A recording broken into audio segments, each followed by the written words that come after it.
Buenos días a todos. Bienvenidos a un nuevo webinar en este 8 de marzo en el que celebramos el Día de la Mujer. Nosotros hemos querido hacerlo desde una perspectiva integradora, optimista, en positivo, de avances, y lo vamos a hacer con 4 personas. Pues a mí me inspira una confianza tremenda pues, por sus trayectorias, por sus logros y sobre todo por su capacidad para generar red, que es importantísimo en momentos como los que estamos. Está con nosotros, disculpad, Álvaro Rodríguez de la Calle. Él es el director general de Trabajo y gerente del Instituto Regional de Seguridad y Salud en el Trabajo de la Comunidad de Madrid, que bueno, pues amablemente ha querido estar con nosotros para dedicarnos unas palabras. Álvaro, bienvenido. Buenos días. Hola Maite, buenos días. Muchísimas gracias por invitarme a este acto que tenía especial interés. Bueno, ya estáis viendo, nunca mejor dicho, el problemilla técnico que tengo, ¿no? Pues que se me ve, pero bueno, también como diría aquel, tampoco hay mucho que ver, ¿no? Pero bueno, y vamos a ver si conseguimos el objetivo de que lo que por lo menos se escuche tenga algo de relevancia, ¿no? Pues, como decías, Maite, el objeto de este webinar también es contarlo en sentido positivo y es un día muy importante, ¿no? Porque aquí conmemoramos pues, el resultado de muchos y muchos años de lucha por la igualdad en general, pero representada en lo que se refiere a la igualdad entre mujeres y hombres, ¿no? Que es una continua lucha que digamos, por desgracia, porque tenemos que seguir haciéndola, pero afortunadamente, porque nos quedan muchas cosas por hacer, tenemos que seguir empujando, ¿no? En cuanto a y para tampoco ser muy extenso en mi presentación, yo creo que tenemos que partir del punto que creo que es una de las cuestiones que tenemos que atacar y así nos lo tomamos nosotros, particularmente en el Instituto Regional de Seguridad y Salud del Trabajo de la Comunidad Autónoma de Madrid, es que hay que precisar que no hay, digamos, una brecha estructural que fomente la desigualdad, ¿no? Es decir, nuestro ordenamiento jurídico laboral, para ser más precisos, proscribe, o sea, prohíbe, ataca cualquier tipo de discriminación que se pueda producir en el ámbito de las relaciones laborales, ¿no? Desde el plano de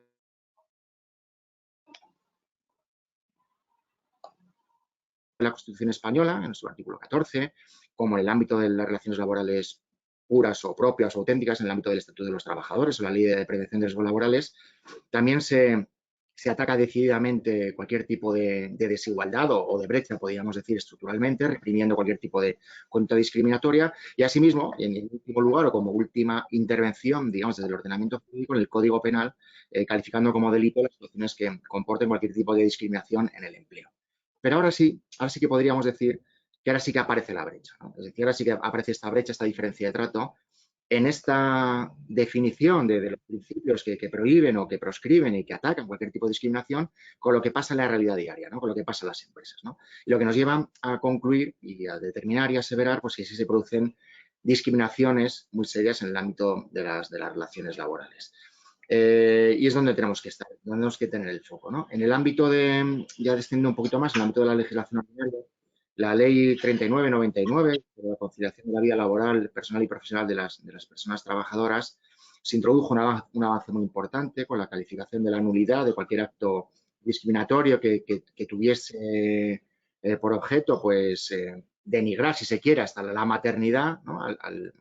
Las prácticas que por desgracia se haya producido en algunas situaciones en el ámbito de las relaciones laborales, para despedir a trabajadoras en situación de maternidad o de gestación, y luego extendiéndose posteriormente a los derechos que se les confería también a los padres, los progenitores o acogedores o adoptantes. Asimismo, se creó la prestación de riesgo durante el embarazo y riesgo durante la lactancia también, que supuso un avance muy importante en la protección de la mujer como madre, incluso la madre. Y luego, en segundo lugar, una ley muy importante, que es la Ley Orgánica para promover la igualdad efectiva entre mujeres y hombres, la Ley Orgánica 3/2007, que su redacción original, podríamos decir que no llegaba donde tenía que llegar y se produjo un impulso muy importante en el Real Decreto Ley 6/2019, ¿no? Un decreto ley de hace 2 años, en el cual se toma un impulso muy decidido, muy firme, dotándole de y la fuerza que tiene que tener, como son los planes de igualdad. Los planes de igualdad se le dota con una importancia muy decidida a raíz de este Real Decreto Ley 6/2019 y recientemente con el Real Decreto el contenido de los planes de igualdad, ¿no? Y esto ya supone un avance muy importante y además en su vertiente del ámbito de la seguridad y salud del trabajo. Pero no obstante, también nos queda mucho por hacer. Es decir, la prevención de riesgos laborales tiene que demostrar la potencialidad que tiene en el ámbito de la lucha contra la discriminación, el baluarte que puede suponer para atajar y atacar las situaciones de acoso que se producen en el ámbito de las relaciones laborales, ya sea el acoso por razón de sexo o el acoso sexual propiamente dicho, y nos queda mucho por hacer todavía. ¿No? Y la prevención de riesgos laborales, la seguridad en el trabajo, la disciplina jurídica y técnica de la seguridad en el trabajo ofrece respuestas y soluciones en este ámbito de la discriminación en el ámbito de las relaciones laborales. Y asimismo tenemos que, si se quiere, hasta denunciar, pero bueno, también hay que verlo como un reto, como lo comentabas tú, Maite, en una lectura siempre, un ánimo siempre positivo, en la regulación del teletrabajo, que digamos ha sido una representación, ha acuciado más, no, mejor dicho, o ha evidenciado más la desigualdad de trato que se produce en el ámbito de las relaciones laborales, cuando ha sido la mujer la que tiene que hacerse cargo no solo de sus obligaciones laborales mediante el teletrabajo, sino asumiendo, por desgracia, casi en forma solitaria, digamos, la situación de la responsabilidad de lo que se refiere en el ámbito de las relaciones personales o familiares, ¿no? Y ahí tenemos que seguir avanzando. Y ya por último, en el ámbito de la disciplina de la psicosociología, la prevención de riesgos laborales debe reaccionar y debe ofrecer las soluciones que en el ámbito de las relaciones laborales tenemos que poner coto a esta situación de discriminación y asimismo en el ámbito de la involucración en la corresponsabilidad, en el ámbito de no solo profesional sino también en personal. Y eso es todo, Maite. Pues muchísimas gracias, Álvaro. La verdad es que en 3 minutos has hecho un resumen, te diría casi que, bueno, pues muy certero sobre la realidad actual de la igualdad, lo que estáis haciendo desde el instituto. Nosotros, como bien sabéis, el año pasado iniciamos también una colaboración con el instituto para hablar y abordar todo lo que tiene que ver con el impacto de los nuevos modelos de trabajo en la salud psicosocial, y la parte que compete a las mujeres también está incluida dentro de esas actividades que, de hecho, queremos desarrollar para este año. Muchas gracias, Álvaro, por tu tiempo. La próxima vez haremos una prueba de cámara antes para evitar este tipo de problemas. Lo siento, la verdad. Y nada, te agradezco de verdad el tiempo que nos has dedicado. Muchas gracias. Muchas gracias a vosotros, Maite, repito, por este tipo de iniciativas en el que el Instituto Regional va a estar siempre presente y siempre a vuestra disposición. Estupendo. Pues paso ahora a presentar a mis compañeros de mesa. Vamos con compañeros y compañeras, ¿vale? Que, como decíamos antes, fuera de cámara, el lenguaje crea realidades y en este ámbito mucho más. Me van a acompañar Yolanda Gutiérrez, ella es copresidenta de PWN en Madrid y socia de Eversheds Sutherland. Hola, Yolanda, bienvenida. Hola. Marisa Cruzado, Marisa Cruzado, que es CEO de CVA, Comunicación de Valor Añadido, y organizadora de los premios que este año se llaman SFS, Saludables, Flexibles y Sostenibles, pero bueno, la conoceréis por la cantidad de años que ha estado liderando los premios Empresa Flexible. Me acompaña también Silvia. Buenos días. Me acompaña también Silvia Taudien, una alemana afincada en España hace muchísimos años. Ella es CEO de Advantage Consultores y una persona arrolladora en cuanto a su capacidad para generar iniciativas nuevas y hacer red sin proponérselo. Hola, Silvia. Buenos días. Gracias, Maite, por la bonita introducción. Y por último, y no significa que sea la cuota masculina, porque como hemos dicho, este webinar lo hemos enfocado desde la perspectiva de la inclusión, es Jorge López de Ávila, jefe del Servicio de Intermediación de Riesgos Psicosociales del instituto que nos acoge hoy, de la Comunidad Autónoma de Madrid. Pues bienvenido también, Jorge. Hola, buenos días a todos. Hola, Maite. Estupendo. Pues vamos allá, Yolanda. Vas a ser la primera en abrir el fuego. Vosotros, tú como copresidenta de esta red internacional de mujeres profesionales y directivas, el tema de la inclusión, del discurso de la igualdad desde la integración de todos los actores que tienen que hacerlo posible es una realidad, y de hecho tenéis proyectos que van en esa línea, tanto en el ámbito sobre todo en el ámbito del mentoring, si no recuerdo mal. Sí, efectivamente, Maite. Bueno, pues Professional Women Network es una red internacional de mujeres profesionales desde donde estamos gestionando todo tipo de iniciativas para apoyar la empleabilidad de la mujer y potenciar su desarrollo profesional. En este sentido, y bueno, y a pesar de que en el nombre seguimos manteniendo la palabra women y sí que nos planteábamos, oye, esto ya no va de un proyecto de mujeres, ¿no? Lo que queremos es trabajar conjuntamente pues ese desarrollo profesional y esas oportunidades en el ámbito de la empresa pues para las mujeres, pero no haciendo esto solos, ¿no? Sino también de la mano y apoyados por los hombres. En ese sentido, nosotros llevamos trabajando pues aproximadamente 2-3 años ya en nuestras actividades, digamos que la joya de la corona que tiene la asociación es unos programas que denominamos los programas de mentoring. Son programas grupales, son mentoring grupales, donde lo que llevamos a cabo son actividades de aprendizaje grupal. Es decir, no es un mentoring al uso uno a uno, sino que hay una persona, un mentor o mentora que está al frente del grupo y que durante una serie de sesiones, que suele abarcar pues, bastantes semanas, incluso meses, se va trabajando conjuntamente pues, el tema, digamos, que es de interés común y que les ha unido a todos en ese programa. Todos los años lanzamos aproximadamente 30 programas en el cual participan aproximadamente en cada grupo unas 6, 8, 10 personas. El primer paso que dimos hace ya 2 o 3 años es trabajar conjuntamente estas iniciativas, no solamente con mujeres, que había sido la perspectiva tradicional, sino además también incluyendo a los hombres. De esta manera, a fecha de hoy ya contamos entre nuestros socios y socias, pues con hombres, por eso ya utilizamos también la palabra socios. Ya contamos con un porcentaje todavía bajito, pero sí de hombres que están incorporados en la asociación para hacer de nuestro mensaje y de nuestro objetivo algo real, y luego también los hemos incorporado ya como voluntarios y mentores. De tal forma que, por ejemplo, este año, en los 30 programas que hemos lanzado en la asociación, pues tenemos 5 personas que son hombres y el resto pues sí que serán mujeres, pero que nos van también a ayudar transmitiendo su conocimiento, su know-how, su experiencia, nos van a ayudar a ese avance, ¿no? En términos de adquisición de nuevas competencias que hoy en día son absolutamente claves para tener un buen desarrollo profesional.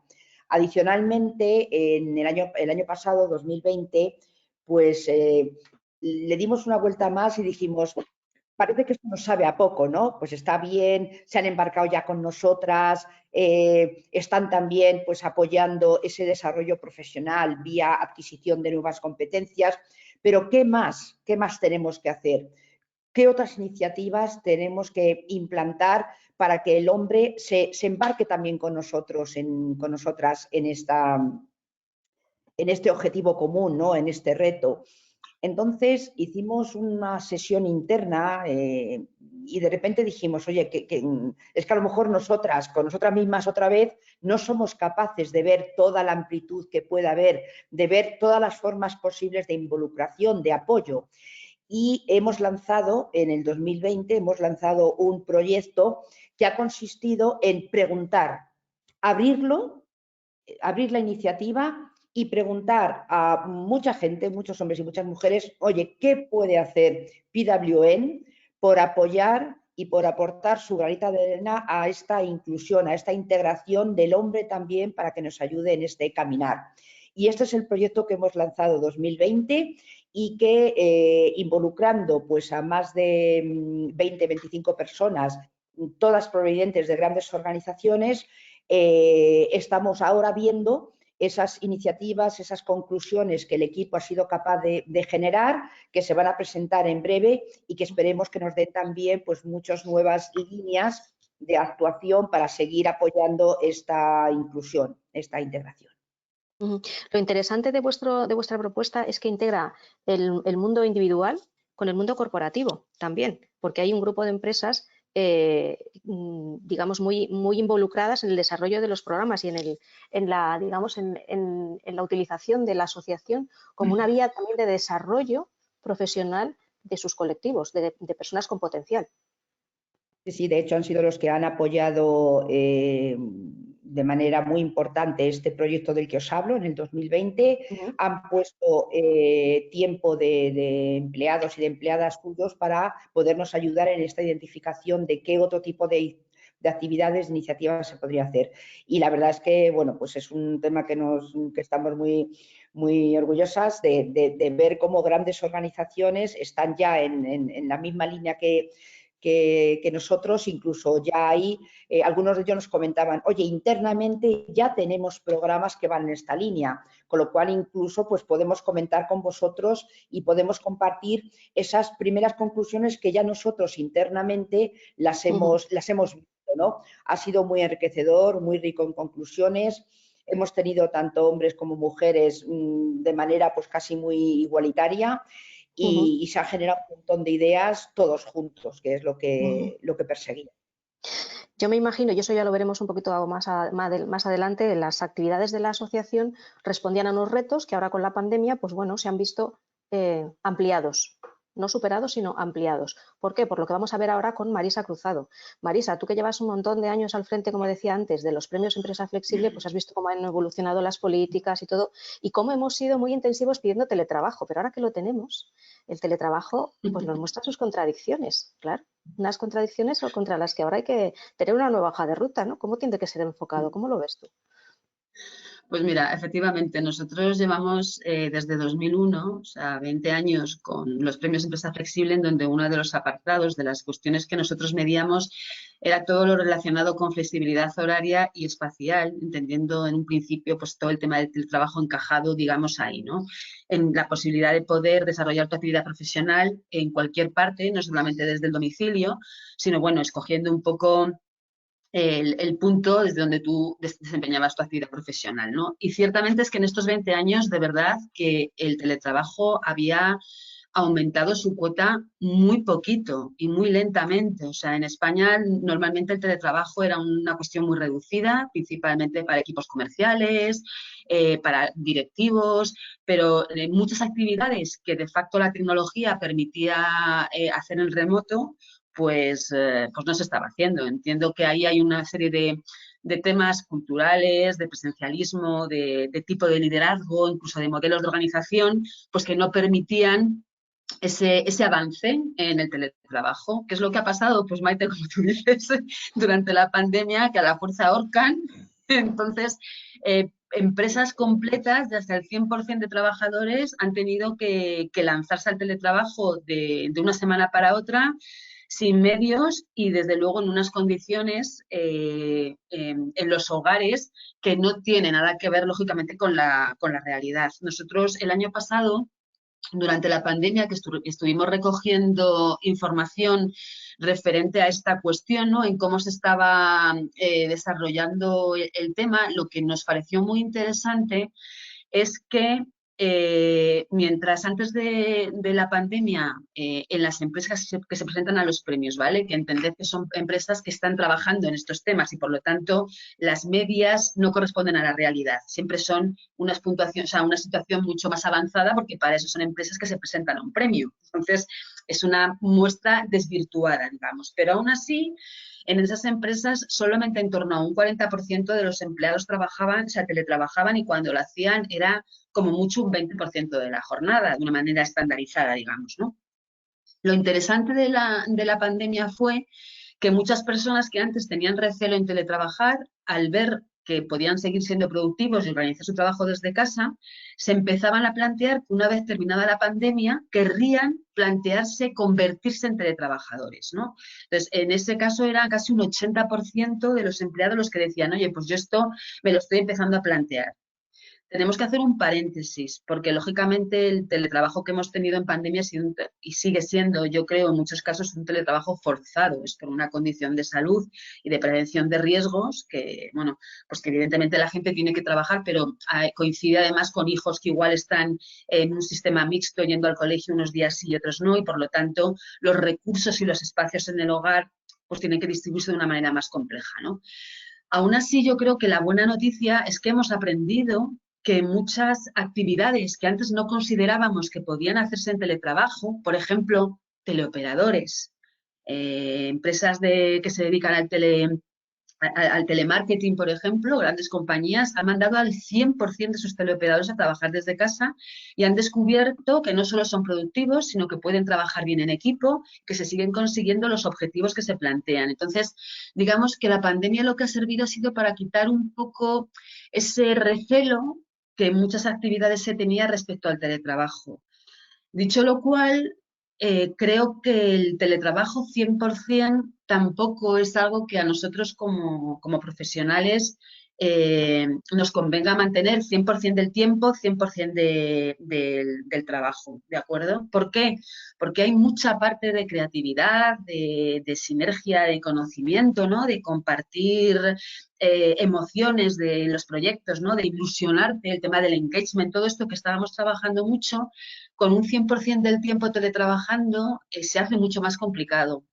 Sobre todo tan de repente, quizás se puedan trabajar formas de engagement y de cómo motivar a los empleados, etcétera. Pero una de las cuestiones que están sacando a la luz todos los estudios hacen referencia a temas de aislamiento, temas de estrés, temas de desmotivación, porque efectivamente el ser humano tenemos un componente social que necesitamos fomentar también en el trabajo. Entonces, entiendo que se suma un aislamiento social por la pandemia, unido a un aislamiento del trabajo también por la pandemia, y eso es un entorno como demasiado complejo, ¿no?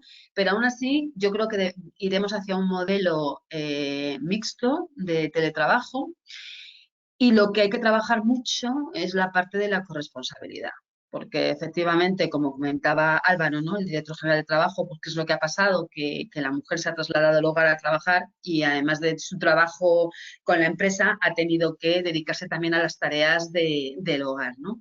Yo termino ya para dar paso a los compañeros y solamente dejo sobre la mesa un tema que me gustaría que llevar a debate con vosotros, que es que intentamos gestionar el teletrabajo igual que gestionamos el trabajo presencial, es decir, con unos horarios estandarizados de empresa de 9 a 2 y de 4 a 6. Y yo entiendo que el teletrabajo, si es una medida de flexibilidad, lo que requiere es pues, de una mayor libertad de elección de horario, con una flexibilidad de conexión, con un sistema de desconexión, es decir, el intentar trasladar la rigidez horaria de la empresa al domicilio del trabajador, pues creo que es estar, yo creo que no yendo al concepto que de verdad es el del teletrabajo, ¿no? Y me gustaría conocer la opinión de los que estáis en la mesa, porque creo que es un tema que ahora en los nuevos premios, Maite, que estamos evolucionando para adaptarnos a la nueva situación, hemos incluido preguntas referidas a si efectivamente el teletrabajador puede elegir su tiempo de trabajo, ¿no? O tiene que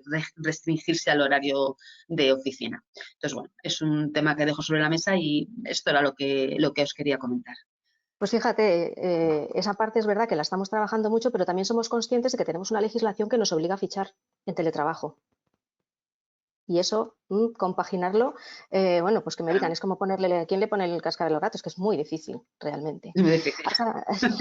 Has hablado de corresponsabilidad, que es una de las patas que tenemos que trabajar muchísimo. Yo diría también que hay que trabajar mucho todo lo que es el apoyo psicosocial, por el estrés en el que este teletrabajo o suerte de teletrabajo o locura del teletrabajo, casi habría que decir, nos ha zambullido. Y también una parte importante, la reconfiguración de todas las políticas de compensación total de las compañías. Porque ahora se abre el camino hacia una creatividad mucho mayor a la hora de cómo acompañar al empleado en esas necesidades diarias, pues de cuidado de hijos, cuidados de dependientes, gestiones diarias, en qué quieren gastar parte de su salario, si es en un vale de comida, si es en un ticket de transporte o si es cogiendo un vehículo de estos híbridos o de energía limpia, ¿no? Y en esa parte vamos a hablar ahora con Silvia Taudien, porque vosotras, hola de nuevo, tú tuviste una idea que a mí me parece muy valiente, pero que no me sorprende nada pensando en la perspectiva de que has sido capaz de reunir a un grupo de mujeres para que cuenten sus vivencias personales y profesionales durante el confinamiento. Y además ese grupo de mujeres eran todas directivas de recursos humanos, con lo cual conocen muy bien los procesos de gestión, cómo se hacían antes, cómo se sufren ahora y lo hacen desde la doble perspectiva, como profesionales y como personas. El libro es este, Humanizers, y lo más bonito del libro es un himno que después sacasteis. Pero háblanos un poquito más de por qué quisiste recoger todos estos testimonios y sobre todo, ¿qué aprendizajes viste que comentaban las personas que participaron en él? O sea, porque me imagino que además sus aprendizajes como personas sufridoras, entre comillas, pueden ahora llevarlo a su rol de gestoras de personas en sus organizaciones. Sí, Maite, muchas gracias. Un poco de storytelling, de dónde viene el foro de directivas de personas. Bueno, yo tengo una pequeña empresa desde hace casi 20 años, una empresa boutique de headhunting internacional y de perfiles digitales, ¿no? Y hace 11 años empezamos una comida con 4 amigas de recursos humanos y de repente éramos 10, luego fuimos 20, luego 100 y ahora somos 300. Es que ha sido de manera natural. No estaba planificado ni había una organización, una asociación profesional. Ahora sí que se ha profesionalizado, somos 300 mujeres de toda España, algunas de Portugal y Alemania, pero casi todas de España. Y somos de empresas grandes y medianas de todo el país, ¿no? Y nos encontrábamos una vez al mes de manera presencial, fuimos a visitar las empresas, hicimos workshops de liderazgo femenino. De repente viene la pandemia y de manera natural, como habéis hecho todos vosotros, empecé a citarles para el lunes 16 de marzo a nuestra cita semanal y se unieron 250 mujeres a un Teams. O sea, nos quedamos abrumados de la necesidad de compartir, ¿no?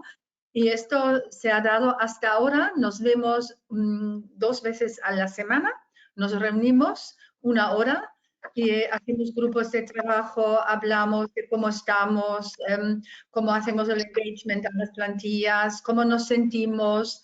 Les he hecho un workshop de propósito, encuentra tu propósito en la vida, les hacemos keynotes, cosas divertidas, escribimos el libro.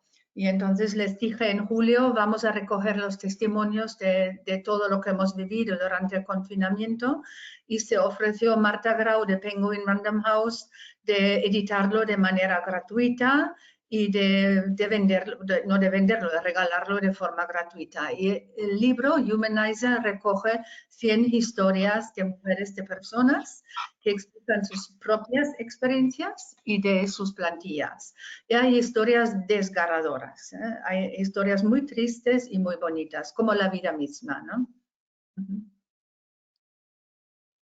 Te preguntaba también, Silvia, por los aprendizajes, porque sé que una de las preguntas que tuvieron que responder las mujeres que han participado son los aprendizajes que tuvieron en la pandemia. Y yo te lo juro, lo he abierto ahora al azar y he encontrado una frase que me gustaba mucho y es que decía aquí una persona, dice, no me he escuchado lo suficiente a mí misma. Y resulta que la persona que lo decía eras tú. Te lo juro que lo he abierto ahora, que no lo había preparado en absoluto.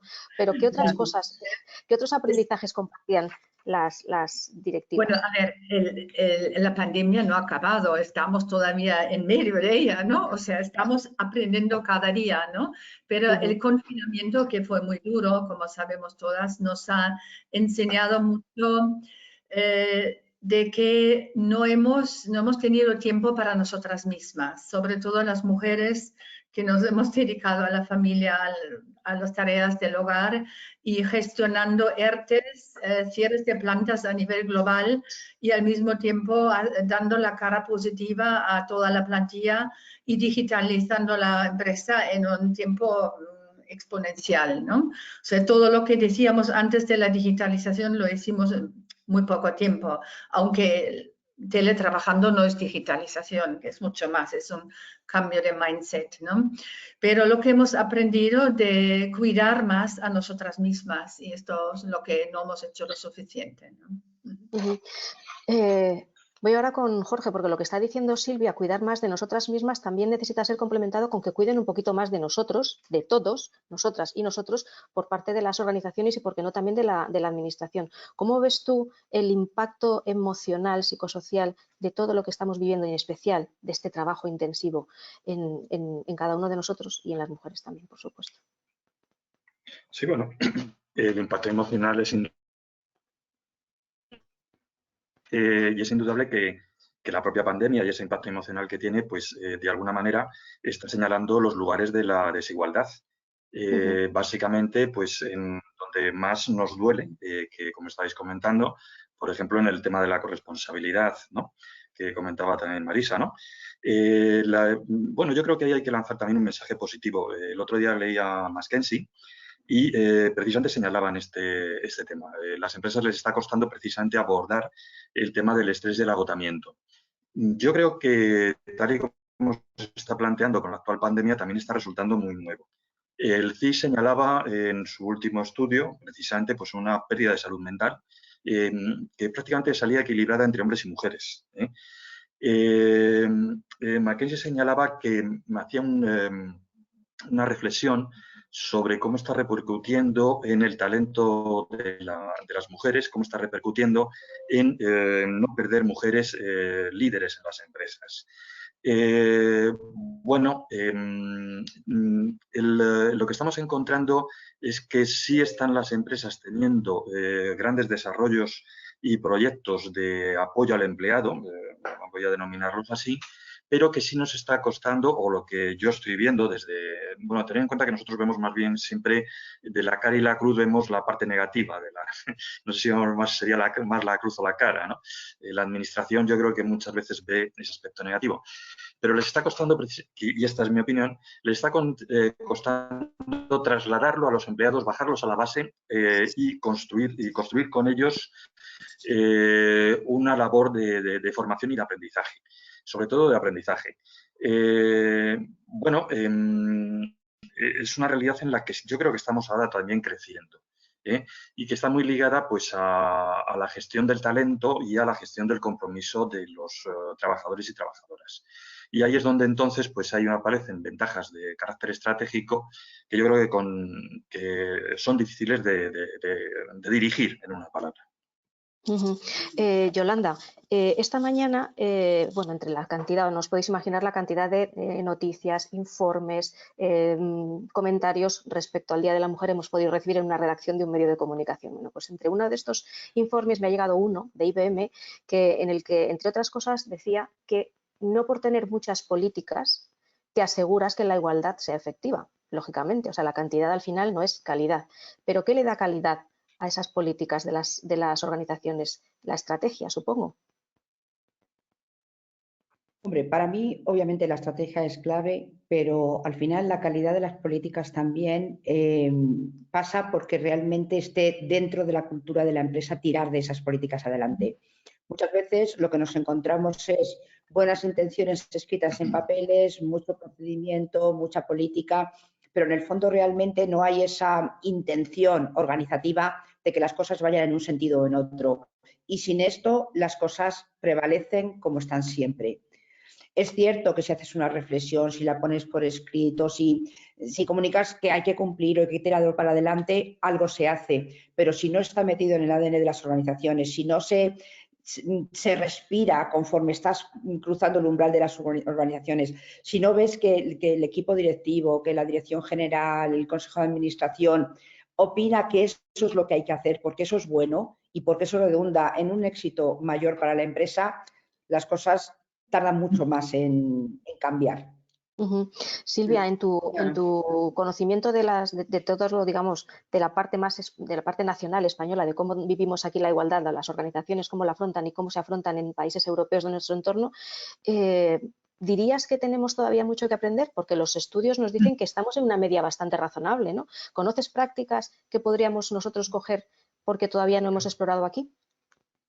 A ver, estoy actualmente en Alemania, vivo entre dos países, entre España y Alemania. España está mucho más avanzado que Alemania en la igualdad, sí, mucho más. Fíjate. Está muy retrasado Alemania en el tema de la mujer directiva, ¿no? Tiene que ver con la historia y con el propio papel de la mujer y el hombre y la corresponsabilidad. Todavía se ve una mujer en casa hasta que el niño tenga al mínimo 3 años. O sea, está arraigado en la cultura alemana. Está cambiando, pero no como en España. Tampoco había, hasta hace poco, no había las posibilidades de colegios, de guarderías, no habían simplemente. Ahora sí que está cambiando. Pero la mujer directiva tiene más porcentaje en España, creo que es un 36%, en Alemania un 32%. ¿no? Y lo que sí que veo, lo que funciona mucho mejor en países nórdicos y en Alemania, Suiza, etcétera, es la orientación profesional de los jóvenes y de las chicas, ¿no? Porque en Alemania hay un Girls Day en todas las empresas, desde una Siemens, una Bayer o desde las pymes, una vez al año. Hay cursos para las chicas a partir de los 10 años. Pueden ir a las empresas en ver cómo se trabaja en las empresas. Y la Suiza tiene un Job Day donde los chicos jóvenes de 10 años pueden ir a las empresas a trabajar una semana con 10 años. ¿no? Yo lo vi en la compañía aérea Swiss un día que una azafata estaba con un chico de 10 años y nos explicaba, hoy es el Job Day de los jóvenes. ¿no? Esto en España es tremendo que no se forme a los jóvenes hacia las nuevas profesiones. ¿no? Esto creo que es un grave error, por esto tenemos un desempleo juvenil del 42% en España y un 6% en Alemania. ¿no? Esto veo una gran diferencia. Y la concienciación de las profesiones STEAM, ciencias, telecomunicaciones, ingeniería, artes y matemáticas. Esto es un tema muy importante en España. ¿no?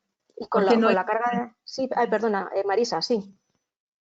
No, estaba escuchando. No, es que me parece muy interesante lo que está comentando porque es que precisamente yo creo que en España, desde el punto de vista de la normativa, de la administración, de todas las cosas que se hacen, efectivamente hemos avanzado mucho y lo que nos falta trabajar es lo que ella está diciendo, que es la parte más de educación y de formación, lo que implica un cambio cultural, social, porque al final, si nos vamos a los datos, lo que nos damos cuenta en los últimos datos de 2019 que recogí del INE, que los tiene el Instituto de la Mujer colgados, decía que el 90% de las excedencias para el cuidado de hijos lo siguen solicitando mujeres. El dato en 2009 era el 95%, es decir, en 10 años solo hemos avanzado un 5% en ese ámbito de corresponsabilidad del cuidado de los hijos, ¿no? Entonces, esa es la parte que yo creo que nos falta. Tenemos un buen marco legal, tenemos una serie de herramientas en las empresas que funcionan muy bien, de flexibilidad y tal, pero luego al final el uso que las personas como individuos hacemos de ellas lo que sigue frenando un verdadero avance en igualdad, porque al final, bueno, pues los datos están ahí para demostrar que aunque tenemos las herramientas, no estamos haciendo el uso que debemos hacer de ellas. ¿Sí? Si me permitís, Maite, Marisa, Yolanda y Jorge, yo creo que el techo de cristal, y perdonad que sea un poco revolucionaria, yo no veo ningún gran techo de cristal ya. Porque nosotros buscamos directivos para empresas, todas las empresas nos dicen, por favor, tráeme una mujer. Y en los puestos globales o regionales o en clusters no aplican las mujeres. Les contactamos, hablamos con ellas, no quieren responsabilidad de fuertes viajes. Y por esto creo que la pandemia post-COVID nos va a dar muchas oportunidades a la mujer internacional porque no vamos a viajar tanto y las mujeres, lo vemos ya, aplican más. Pero son las mujeres que se ponen el techo, no piden más salario, son los hombres que piden más.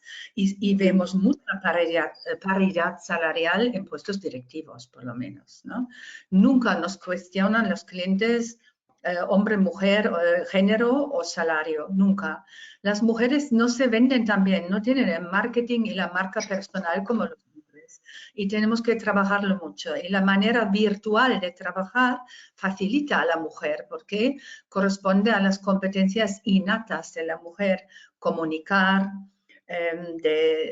tratar el empleado de una manera más cercana, llamarle cómo estás en tu casa, necesitas algo, y los hombres todavía les cuesta el liderazgo virtual, les cuesta mucho. Están acostumbrados al pasillo, a hacer la venta en comida o en el deporte, en el golf, etc. Y a las mujeres nos ha ido muy bien compartir virtualmente porque somos generosas y tenemos menos ego. Y por esto nos facilita el trabajo mixto y virtual a la mujer directiva. Estoy convencida. Vamos a introducir alguna pregunta de los asistentes porque si no se me van a acumular, ¿vale? Primera, esta lo hace Ana. Dice, no entiendo por qué se confunden los conceptos de teletrabajo y flexibilidad horaria. Dice, mi marido teletrabaja, pero tiene que cumplir un horario necesario por su actividad. Yo ya tengo flexibilidad horaria total, pero me obligan a trabajar en la oficina. Sí, pues, que eso era lo que estábamos, pues que eso era lo que estábamos hablando, que efectivamente hay una mezcla de conceptos que tendríamos que tener aclarados. Por eso nosotros en la encuesta que vamos a hacer con los premios de este año, una de las preguntas que estamos haciendo es efectivamente eso, usted teletrabaja, pero puede elegir su horario de teletrabajo, que no tiene nada que ver con el fichaje, porque tú puedes tener un control de que tú has trabajado tus 8 horas, pero esas 8 horas no pueden ser en un horario homologado de 9 a 2 y de 4 a 6. Es decir, que tú podrás teletrabajar en función de tus necesidades. Mira que lo que apuntaba Silvia con los puestos internacionales, con gente que trabaja con uno o con el otro lado del mundo y tiene que estar conectado a primera hora de la mañana porque trabaja con Asia o a última hora de la tarde porque trabaja con Latinoamérica. No puedes establecerles un horario de trabajo exacto. O sea, una vez que teletrabajas y que tienes esa flexibilidad de no estar en una oficina en un horario concreto, ¿por qué no trabajar también esa parte horaria y dar flexibilidad? Y efectivamente, adaptarlo no solamente a esos conceptos, sino a que yo llevo a mis hijos al colegio y entonces me conecto en vez de a las 8, me voy a conectar a las 10, pero es que luego el que va por ellos es mi pareja y entonces yo puede estar hasta las 8 conectado. O sea, no sé, es buscar esta flexibilidad real, no solamente de espacio, sino también de horario. Muy interesante la pregunta. Sí, Ana hace preguntas muy interesantes porque la siguiente es algo que nos preguntamos muchos. Ella dice, antes tuve que dejar otra empresa que no me daba ni 5 minutos de flexibilidad de la entrada, pero que presumía de sus políticas de conciliación a bombo y platillo. ¿Quién vigila que esos maravillosos informes, rankings, premios se apliquen realmente? Es lo que yo llamo el postureo, que de esto es verdad, el postureo o el marketing hueco de muchas políticas de recursos humanos en general, ¿no? ¿Hay quién se atreve a decir?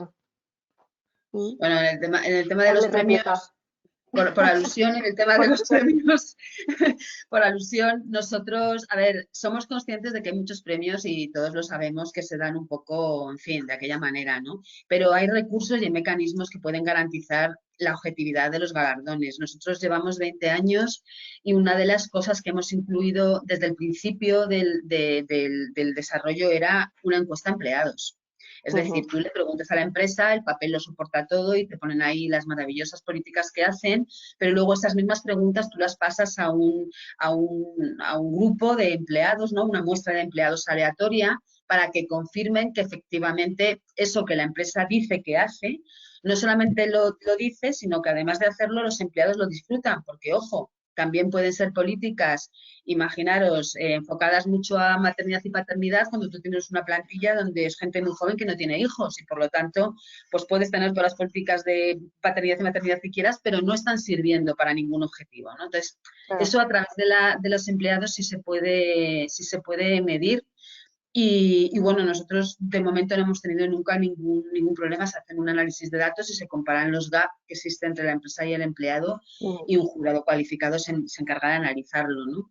Entonces, bueno, hay recursos, pero eso no va a evitar el postureo y eso no va a evitar que las empresas lo sigan utilizando como herramienta de marketing, porque además cuando llegan las duras, muchas veces lo primero que se recorta es precisamente en todo este tema, en todo este tipo de cuestiones. Y ahí es donde se ve si realmente la empresa lo tiene en el ADN, como decía Yolanda, o sencillamente lo hacen porque está de moda.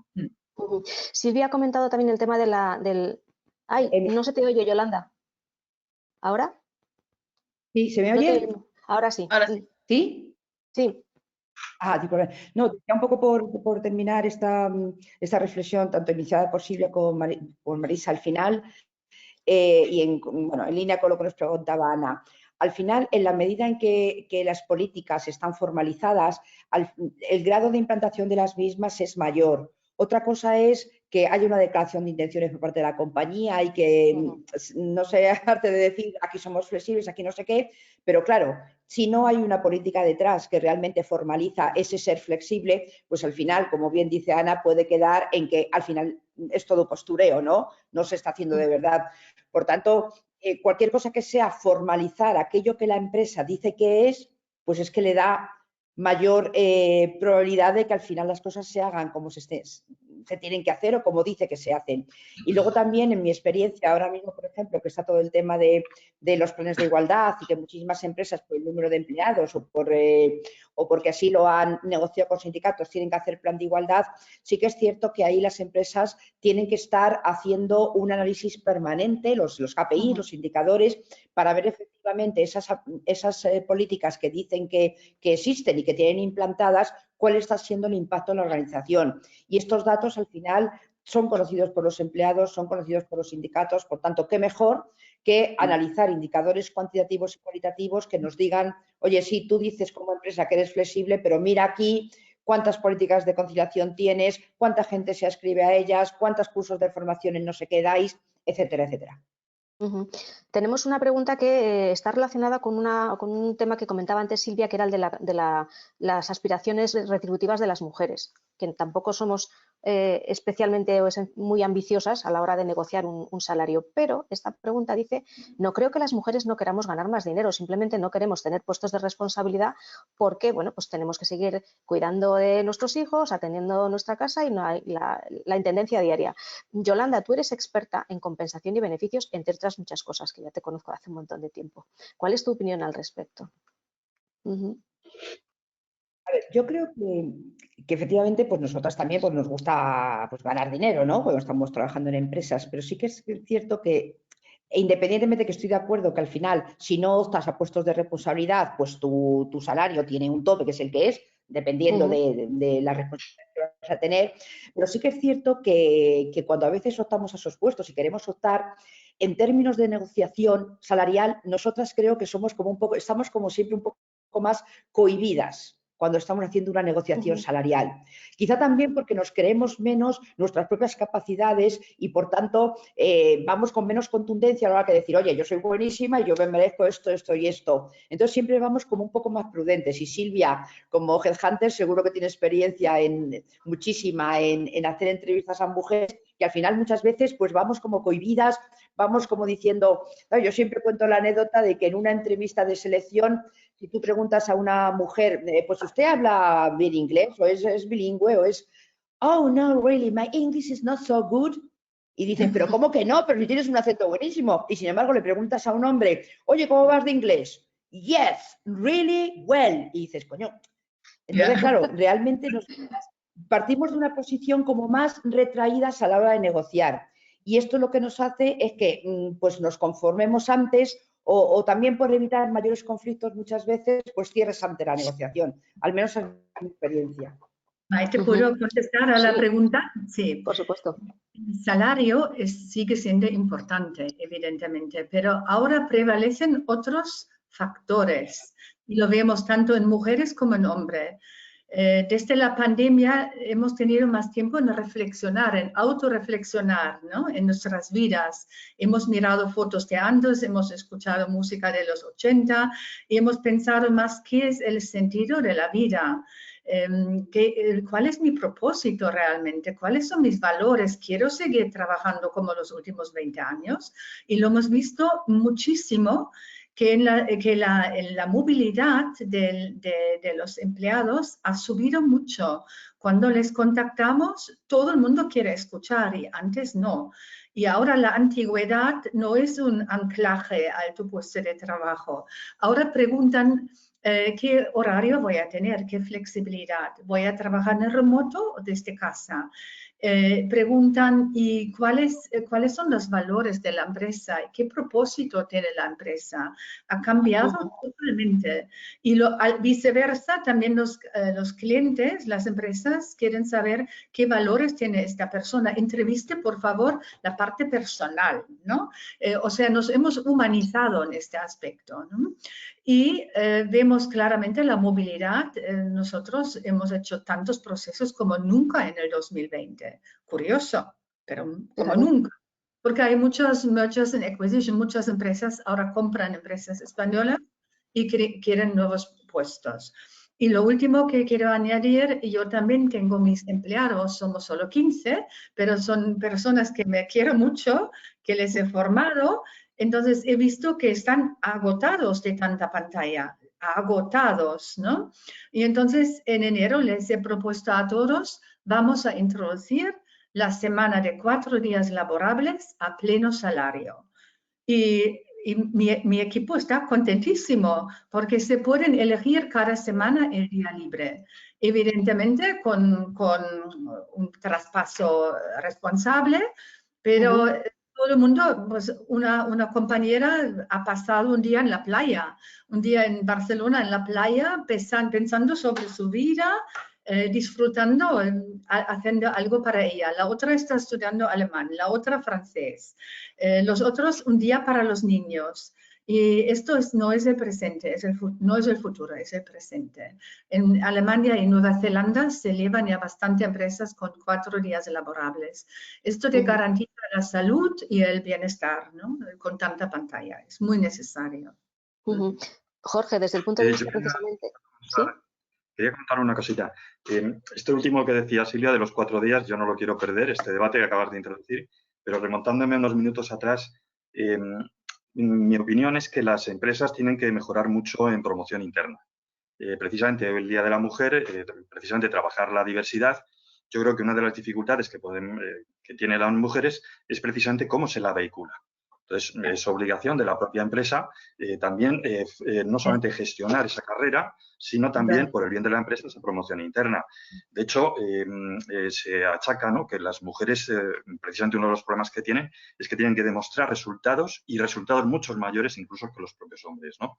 Que se valen mucho de la proyección, que eso lo estaba relacionando yo con lo que decías antes, Maite, me parece que eras tú, de que la dificultad que habían tenido los hombres de trabajar delante de la pantalla, de trabajar en distancia, ¿no?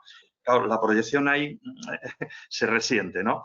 Tienes que ser más comunicador, ¿no? Bueno, esos son valores, son habilidades que la empresa tiene que retomar y valorar.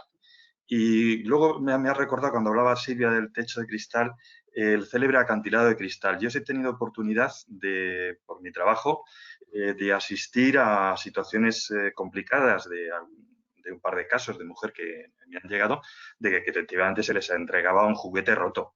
Entonces, claro, y ahí las mujeres, yo tengo la sospecha de que están actuando también, y lanzo aquí una propuesta, de apagafuegos, de bombero en muchas situaciones de empresa. Hasta ahí. Se agradece que se diga eso, la verdad. Pues no sé si queréis hacer alguna intervención más o os lanzo yo la última pregunta. Nos has dejado secos. Sí. Bueno, pues la última es, uno de los últimos informes también que he leído yo esta mañana decía, entre otras muchas cosas, que un porcentaje cada vez mayor de hombres se siente inseguro a la hora de cómo abordar el tema de la igualdad en sentido amplio y en este caso en sentido profesional, en el espacio de trabajo. ¿Qué necesitan? ¿Qué guía se les puede dar? Porque hay una parte que es casi de sentido común y lo hablábamos Yolanda y tú, ¿no? Pero más allá de eso, o sea, ¿cómo se puede estructurar o cómo se puede acompañar también al hombre a la hora de orientarse más hacia una igualdad efectiva? Pregunta del millón. Sí, es un tema muy complicado. Yo os voy a decir, os voy a comentar. Os voy a comentar una cosita, y es que yo de las entrevistas que hago muchísimas entrevistas a empresas, los programas que funcionan muy bien son los de mentoring. Mentoring de mujeres con hombres.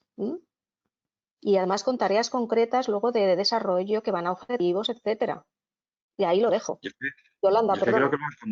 Yo creo que lo comentaba muy bien Yolanda. Efectivamente es el mentoring y ese es el trabajar en grupos de iguales. Hay que dar un paso muy importante y que eso es cultura. Hay que trabajar la cultura y hay que trabajarla compartiendo todo. Y desde luego yo lo que echo de menos desde mi trabajo es que si hay una, que también claro que es muy cultural, ¿no? Que haya una ausencia importante de conceptos básicos y de comprender los roles. Y no se distingue muy bien entre prejuicio y rol. La forma de trabajarlo, bueno, lo comentaba antes Yolanda, en fin, es a través de grupo y de mentoring, desde mi opinión. Se nota que eres psicólogo, Jorge. Yolanda, antes te he cortado, discúlpame. Nada, no te preocupes, Maite. ¿Se me escucha bien ahora, no? Sí. No, yo lo que quería comentar es que, bueno, en base a mi experiencia y lo que estoy viendo con todas las organizaciones con las que trabajo, básicamente existen dos tipos de iniciativa, ¿no? Justo pues para poder apoyar, Maite, en esta pregunta que nos planteas.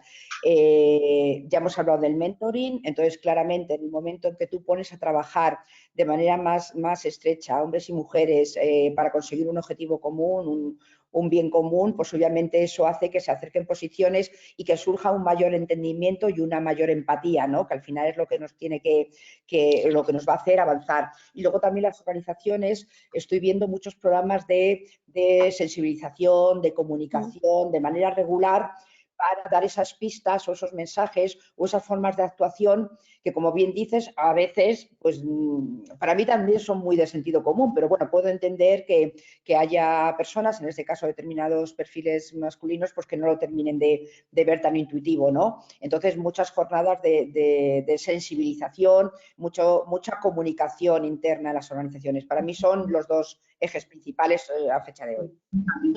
A mí se me ocurre otro tema que es a ver, porque claro, cuando hablamos de mentoring y hablamos de este tipo de políticas, entiendo que estamos pensando en organizaciones de un cierto tamaño, pero no podemos olvidar que en España el mayor tejido está formado por pequeña y mediana empresa, donde el tema del mentoring o este tipo de estrategias es bastante más complicado.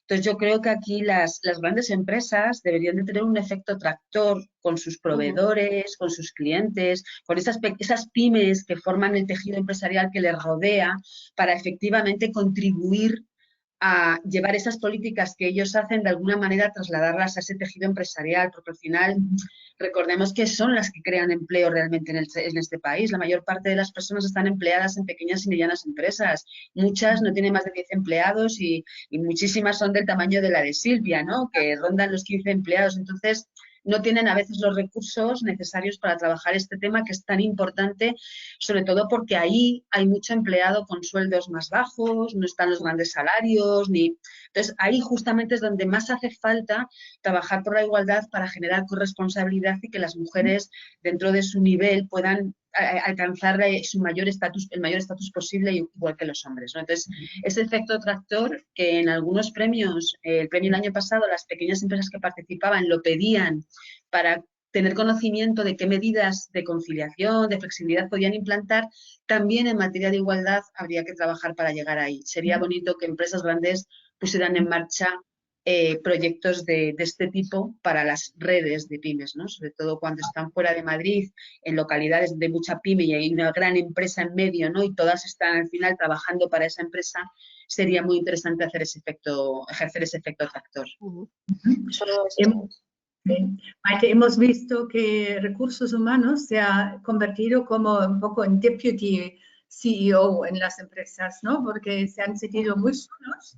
Los directores no sabían cómo abordar la situación y recursos humanos les ha tomado de la mano en empresas pequeñas, grandes, y les ha enseñado cómo comunicar de manera virtual, cómo liderar de manera virtual, cómo abrir tu comedor y enseñar a tus hijos delante de la pantalla, ser más humanos, más auténticos. Esto a los directivos hombres les ha costado y les está costando mucho, porque nunca han liderado de esta forma, ¿no? Siempre de una forma más como diría, más distante, ¿no? O más, con más ego, quizás, ¿no?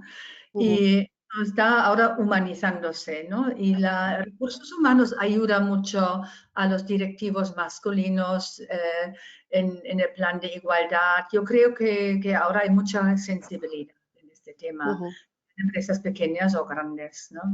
Creo que sí. Pues por finalizar, recojo el testigo que habéis comentado todos en algún momento de vuestras intervenciones, y es que esta pandemia, pues, o esta crisis sanitaria nos ha devuelto a lo que realmente importa a cada uno, que no tiene por qué ser exactamente igual para cada uno de nosotros, pero que sí que nos ha hecho reflexionar a nosotros como personas, a nosotros como trabajadores, lo ha hecho por igual, además también para los que son hombres, para los que son mujeres, y también ha hecho o ha llevado a las organizaciones a una reflexión de cómo tienen que manejar todos estos temas una vez que la pandemia pase. Lo decía Marisa, el teletrabajo no es teletrabajo lo que estamos haciendo. Las empresas tienen que reflexionar sobre qué modelo es el más adecuado para su negocio, pero también para el colectivo de personas con las que trabajan, para la sociedad en la que, o el entorno más cercano en el que están. Lo decía Silvia también, lo decía Yolanda. Así es que, bueno, pues yo creo que tenemos por delante una reconstrucción interesante para hacer las cosas mejor.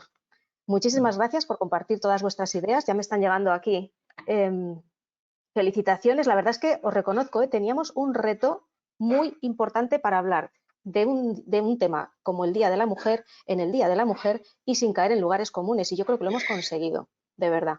Ha sido una charla mucho más constructiva, yo creo, y eso ha sido gracias a vosotros. Gracias por ponérmelo tan fácil. Pues gracias. Gracias a ti, Maite, por invitarnos. Pues hasta la próxima, hasta el próximo webinar de Observatorio de Recursos Humanos. Gracias también, Jorge, por la confianza, por pedirnos esta colaboración, que yo siempre acepto encantada y aceptaré encantada. Un abrazo a todos y cuidaros mucho. Igualmente. Un saludo a todas. Igualmente. Que vaya bien la Todos, semana. todas, todos. Chao.